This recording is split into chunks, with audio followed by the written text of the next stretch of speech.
आङो सिगाङावनो प्रेस मिट लाफैग्रा बिथांमोन आरो रायजो राजाफोरनिसिम आङो आंनि गोसो गोरबोनि अननाय मान बावनाय आङो जासिग्रोनाय थाबाय। गोजोन्थों। थ' आङो दिनै प्रेस मिट होनो सानदों जे थांनाय 21 तारिख हरनि समाव जोंनि प्राइमारियाव माने माखासे भुल बुजाबुजि जालायनानै राग जोंफ्रुलायनाय जादों आरो राग जोंफ्रुलायनानै बेबादिनो जोंनि UPPL दोलोनि जे गोथार फ्लेग बे जिनिसखौ जोङो सावफ्लांनाय जादों। दा बे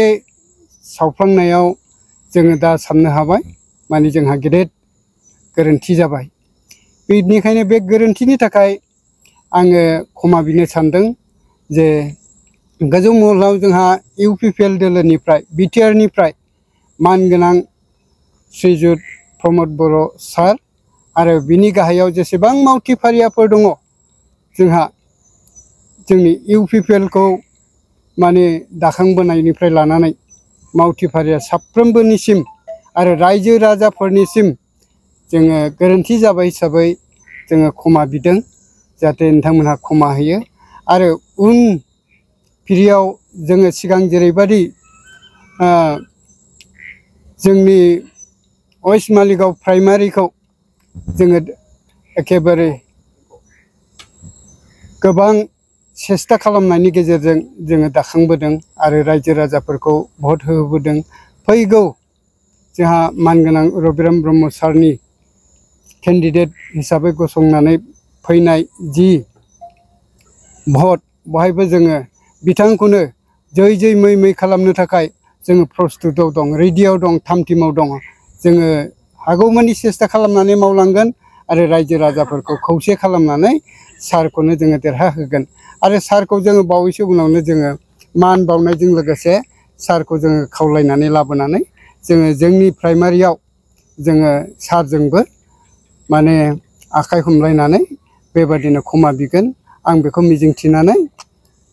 आं दिनैनि प्रेस मिट होनायखौ एसेयावनो दोननाय जाबाय। गोजोन्थों। दिनै 23 आगस्ट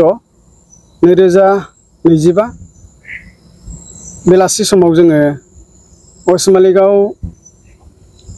प्राइमारिनि मावख'आव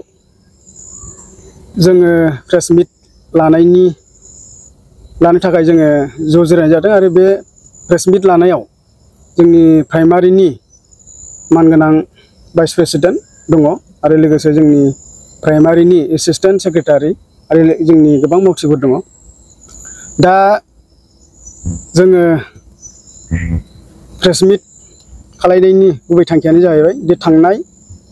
21 तारिख आगस्टआव जोंनि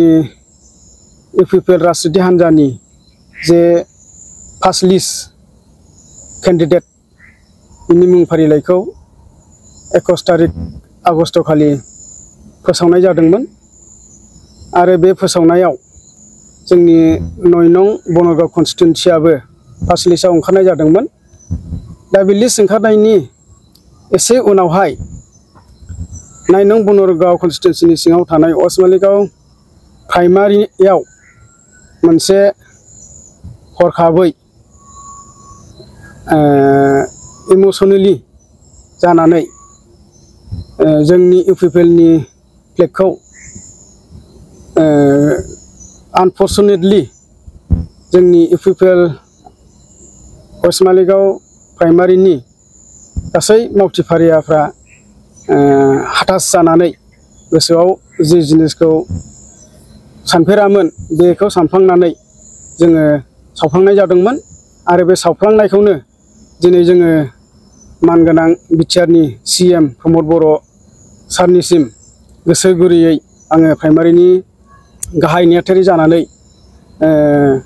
निमाहा बिनो सानदों दे मानगोनां जोंनि चिफ सार आरो राजु सार आरो लोगोसे डिस्ट्रिक्ट UPPL नि मानगोनां लरेन्स सार आरो लोगोसे जोंनि बनरगाव कनस्टिटुएन्सिनि फोसावजानाय मानगोनां केन्डिडेट रबिराम सार लोगोसे बनरगाव ब्लकनि प्रेसिडेन्ट आरो सेक्रेटारि बिथांमोननिसिम जे जोंनि बे गोरोन्थि मावफ्लांनाय दायनि सायावहाय जोंनि प्राइमारिनि गासै मावथिफारियाखौ जाहाथे निमाहा होयो आङो बेखौ प्राइमारिनि जानानै आङो खावलायहरनाय जाहैबाय। दा जोंनि जेनाखि प्राइमारिया बे हाबायाव मावफ्लांनायनि थाखाय जोंनि प्राइमारिनि गासै कर्मकर्ताफोरखौ निमाहा होयो आरो लोगोसे जोङो फैबाय थानाय समाव जोङो मानगोनां रबिराम सारखौ जोंनि वेस्ट मालिगाव प्राइमारिनि गासै दैदेनगिरिया जे जोङो सावरायनायनि गेजेरजों जोङो गोरोबथाखाबाय दे जोङो जेरैखि जाया जोङो जोंनि वेस्ट मालिगाव प्राइमारिनि सिङाव 3 बुथ दङ बे 3 बुथनि गासै साधारन भटारफोरखौ जोङो